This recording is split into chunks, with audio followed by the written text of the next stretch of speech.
মিয়ানমারের সঙ্গে আলোচনার মাধ্যমে রোহিঙ্গা সংকট সহ সব সমস্যা সমাধানের চেষ্টা চলছে, জানালেন বাংলাদেশের প্রধানমন্ত্রী শেখ হাসিনা।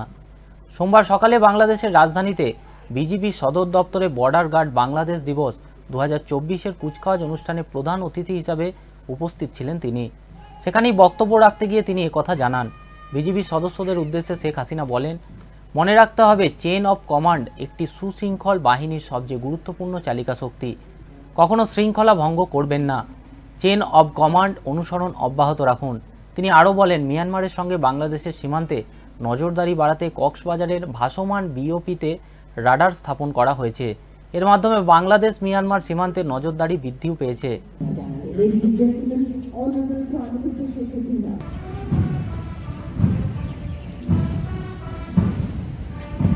মিয়ানমারের সাথে আমাদের আলোচনা চলছে যাতে আমরা এই অবস্থা থেকে পরিত্রাণ পাই এবং তাদের এই শরণার্থীদের আমরা ফেরত পাঠাতে পারি।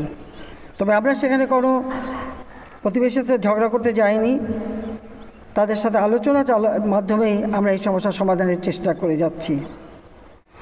আমরা ইতিমধ্যেই এই বিজিবিকে আরও শক্তিশালী করার জন্য বর্ডার গার্ড বাংলাদেশ আইন 2010 পাশ করেছি। সেই সাথে সাথে একটি দক্ষ শক্তিশালী আধুনিক ত্রিমাত্রিক বাহিনী হিসেবে বিজিবি আজ গড়ে উঠেছে।